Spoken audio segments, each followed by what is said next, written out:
इस वीडियो में हम बात करेंगे क्रिस्टल फील्ड थ्योरी की।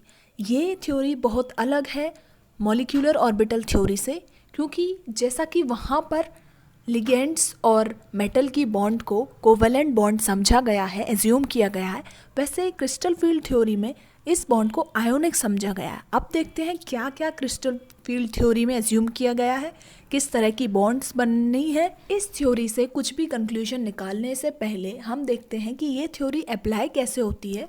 तो ध्यान से सुनिए, क्रिस्टल फील्ड थ्योरी में सारा कुछ मतलब कि एक कॉम्प्लेक्स ये इलेक्ट्रोस्टैटिक मॉडल माना जाता है। मतलब कि इसमें मेटल तो पॉजिटिवली चार्ज रहता ही है, जो लिगेंड है वो नेगेटिवली चार्ज माना जाता है, उसे एक पॉइंट चार्ज की तरह माना जाता है जो कि एनाइन हो। और जब ये न्यूट्रल हो, क्योंकि सारे लिगेंड्स एनाइन नहीं होते, कुछ न्यूट्रल भी होते हैं, जब न्यूट्रल हो लिगेंड तब उसे एक डाइपोल माना जाता है। डाइपोल मतलब जिसमें पॉजिटिव और नेगेटिव चार्ज दोनों हो, न्यूट्रल भी होगा वो, इसीलिए न्यूट्रल लिगेंड्स को डाइपोल माना जा रहा है और एनाइंस को पॉइंट चार्ज माना जा रहा है। और ये मेटल और एनाइंस या न्यूट्रल चार्ज के बीच में एक आयनिक बॉन्ड मानी जाती है इस क्रिस्टल फील्ड थ्योरी में, कि इनके बीच में एक आयनिक बॉन्ड है। मेटल और लिगेंड के बीच का इंटरेक्शन इलेक्ट्रोस्टैटिक माना जाता है। फिर बात करते हैं कि ये एक आइसोलेटेड गैसियस मेटल एटम में जो 5 डी ऑर्बिटल्स होती हैं उनकी एनर्जी सेम होती है। ये सभी को पता है कि एक टाइप की ऑर्बिटल की सेम रहती हैं, मतलब कि वो डीजेनरेट रहती हैं, और ये डीजेनरेसी मेंटेन रहेगी अगर नेगेटिव चार्ज जो कि उसे सराउंड किए हों वो सिमेट्रिकली एक फील्ड बनाए। मतलब कि कुछ इस तरह से जब एक सिमेट्रिक फील्ड बनाए ये सारे नेगेटिव चार्ज, तब उनकी डीजेनरेसी मेंटेन रहेगी, मतलब कि सारे ही डी ऑर्बिटल सेम एनर्जी के होंगे। लेकिन जब ये नेगेटिव फील्ड लिगेंड्स बनाए, लिगेंड्स जो कि एनाइंस या फिर न्यूट्रल होते हैं, और न्यूट्रल में हमने माना कि वो डाइपोल होंगे और डाइपोल का नेगेटिव एंड मेटल की साइड फेस कर रहा होगा, मतलब कि एनाइंस या फिर नेगेटिव एंड ऑफ डाइपोल। ये जब नेगेटिव फील्ड बनाए उस मेटल आयन के अराउंड, तो उस मेटल आयन की डीजेनरेसी मेंटेन नहीं रहती, वो असिमेट्रिक हो जाती है नेगेटिव फील्ड की वजह से, जिसकी वजह से डी ऑर्बिटल स्प्लिट हो जाती है।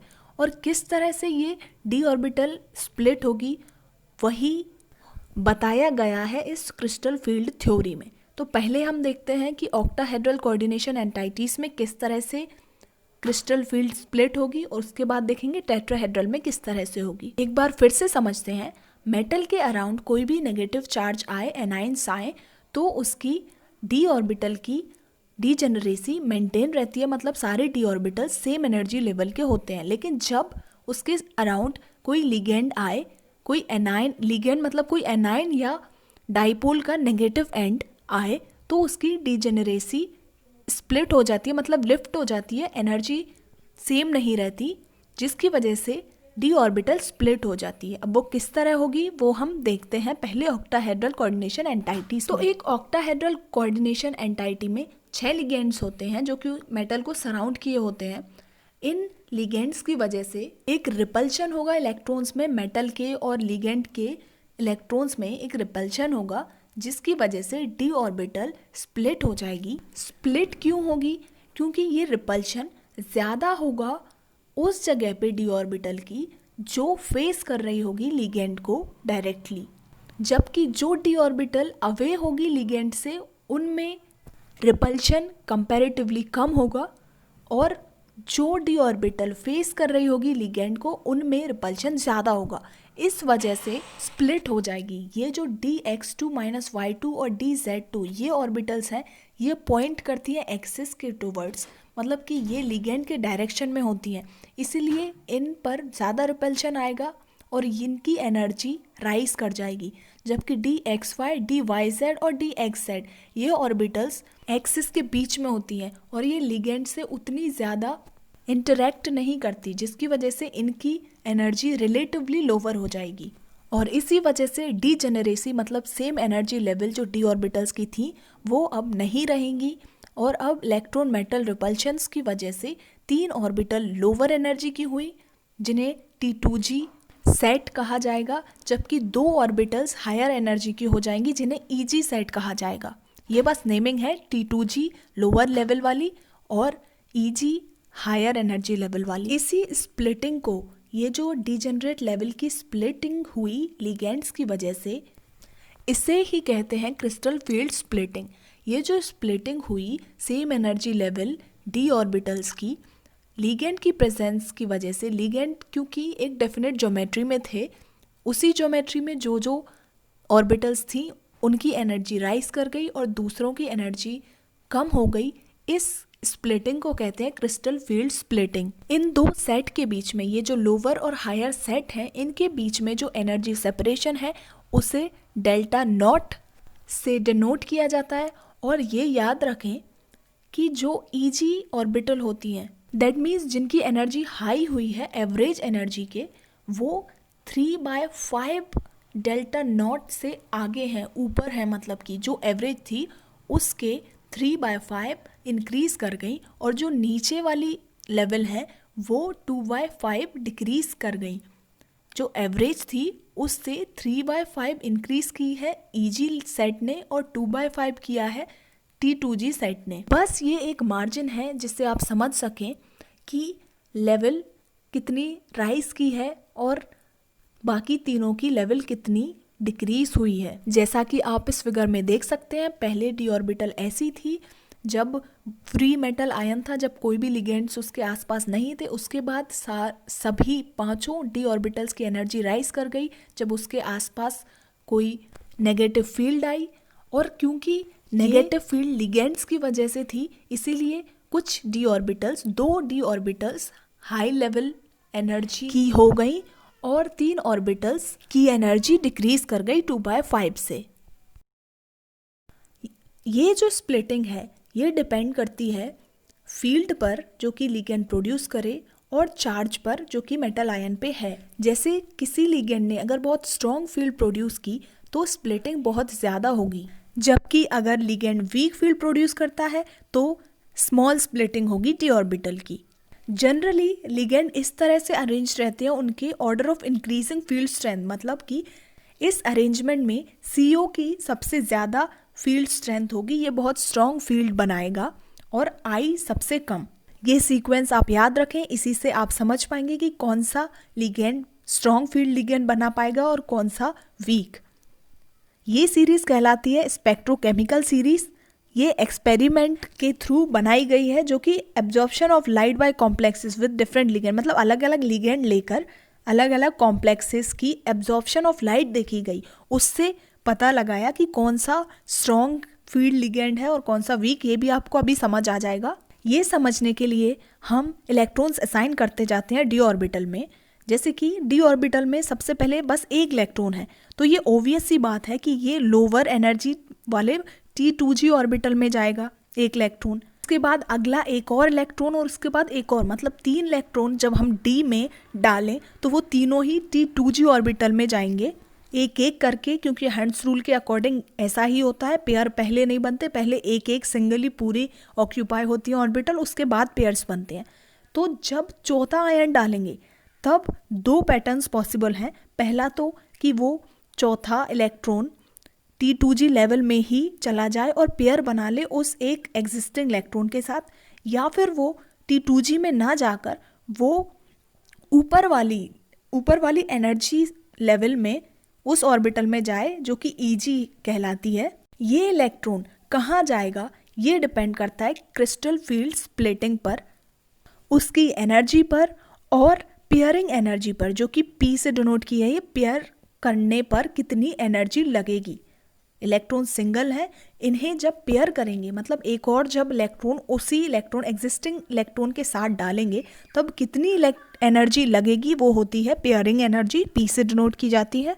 तो अगर ये स्प्लिटिंग एनर्जी, मतलब इन दोनों के बीच में जो एनर्जी गैप है, दोनों एनर्जी लेवल के बीच का गैप, ये कम है, ये एनर्जी कम है पेयरिंग एनर्जी की, मतलब पेयर करने में ज़्यादा एनर्जी लग रही है और ऊपर वाली लेवल में पहुंचाने में कम एनर्जी, तो ये 4th इलेक्ट्रॉन EG में, मतलब ऊपर वाली लेवल के ऑर्बिटल में चला जाएगा, जिससे कि कॉन्फ़िगरेशन ऐसा हो जाएगा T2G में 3 और EG में 1। ऐसे लिगेंड्स जिनकी स्प्लिटिंग एनर्जी कम हो पेयरिंग एनर्जी से, उन्हें कहते हैं वीक फील्ड लिगेंड्स। और यही बनाते हैं हाई स्पिन के कॉम्प्लेक्स, जैसे कि हमने वीवीटी में देखे। तो यही होते हैं जो कि हाई स्पिन के कॉम्प्लेक्स बनाते हैं, जो वीक फील्ड लिगेंड्स होते हैं, जिनकी स्प्लिटिंग एनर्जी कम होती है पेयरिंग एनर्जी से। और जिनकी स्प्लिटिंग ज़्यादा होती है, स्प्लिटिंग एनर्जी ज़्यादा होती है पेयरिंग एनर्जी से, तो यहाँ पर पेयर करना इलेक्ट्रॉन को ज़्यादा ईजी रहेगा। ऐसे केस में इलेक्ट्रॉन नीचे वाली ही लेवल में पुराने इलेक्ट्रॉन से, जो कि पहले से एग्जिस्ट कर रहा था, उसके साथ पेयर कर लेगा और कन्फिग्रेशन ऐसा बना लेगा T2Z में 4 इलेक्ट्रॉन हो जाएंगे और EZ में 0। ऐसे लिगेंड कहलाते हैं स्ट्रॉन्ग फील्ड लिगेंड, और ये ही बनाते हैं लो स्पिन के कॉम्प्लेक्सेस, मतलब जहाँ स्प्लिटिंग एनर्जी ज़्यादा हो पेयरिंग एनर्जी से, इसलिए पेयर अप हो जाएंगे इलेक्ट्रॉन्स।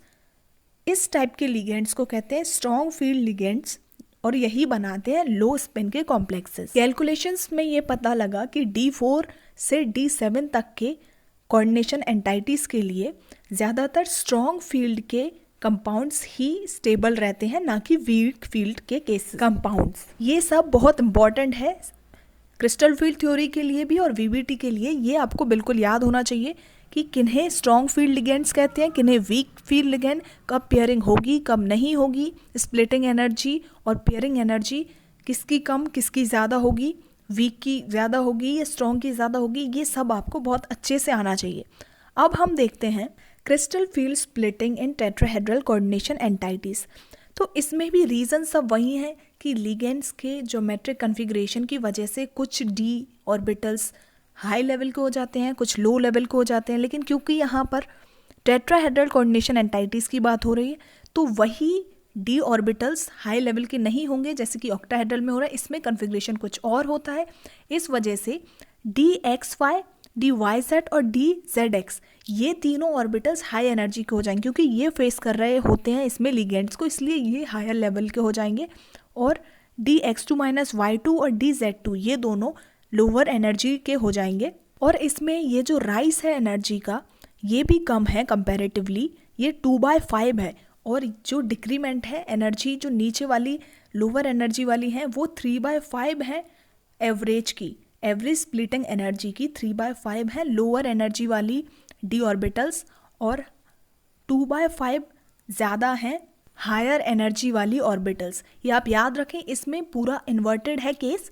ऊपर जो ऑर्बिटल्स थी ऑक्टाहेड्रल वाले केस में, वो इसमें नीचे है और नीचे वाली ऊपर है, और इसमें 2/5 है ऊपर वाली का एनर्जी और नीचे वाली का 3/5 है।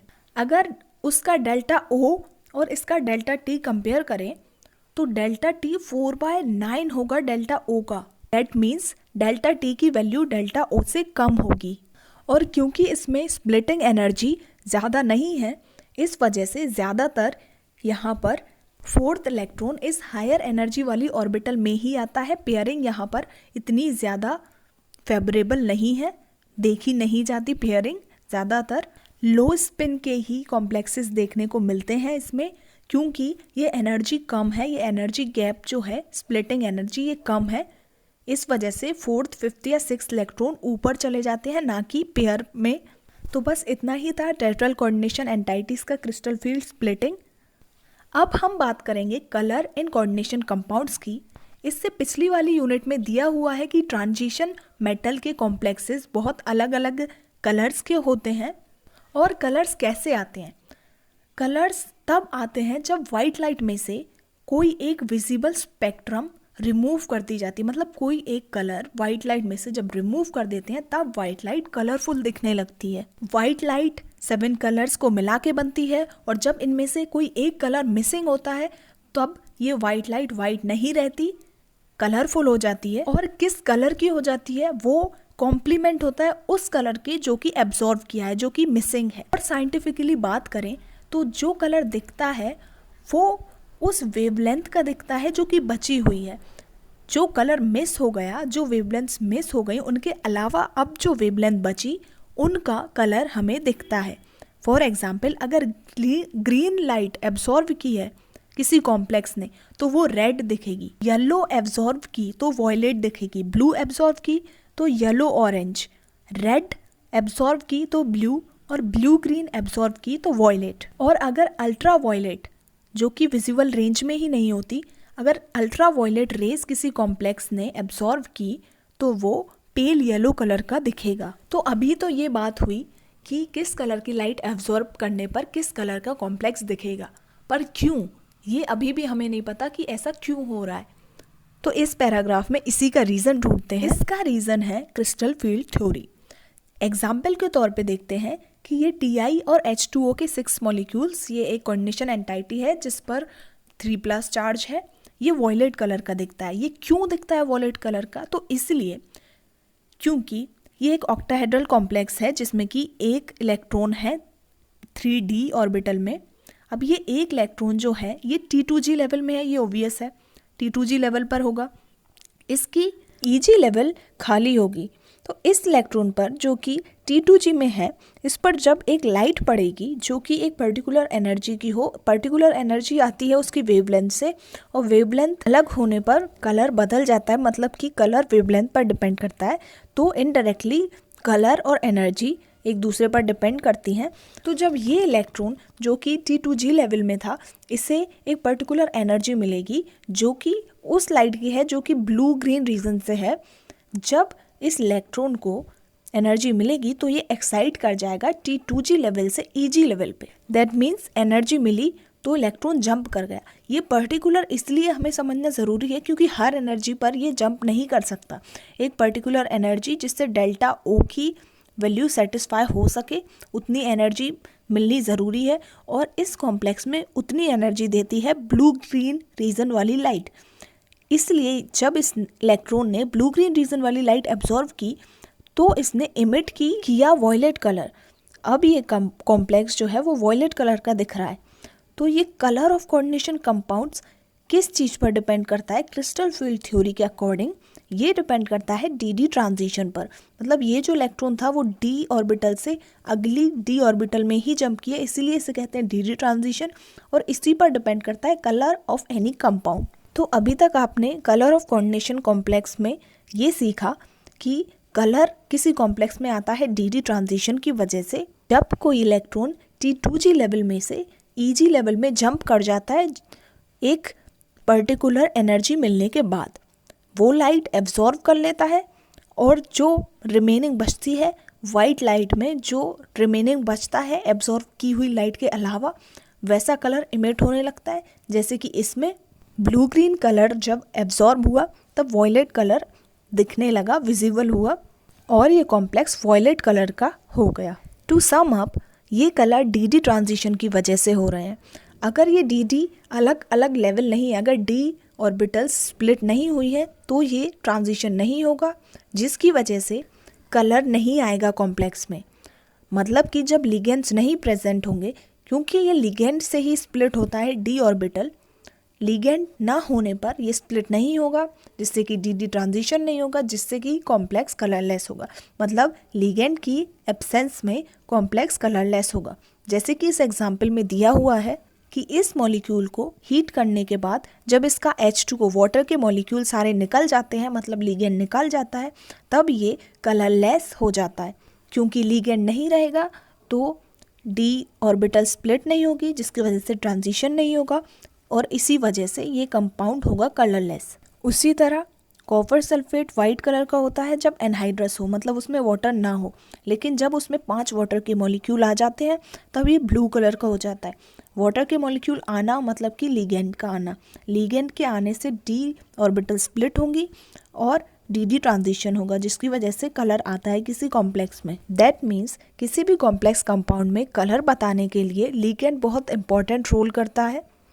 इसे हम समझेंगे इस एक एग्जाम्पल से कि लिगेंड कितना इफेक्टिव होता है कलर बताने में। ये एग्जाम्पल है NiH2O6 और कोऑर्डिनेशन स्पेयर पर है 2+ चार्ज।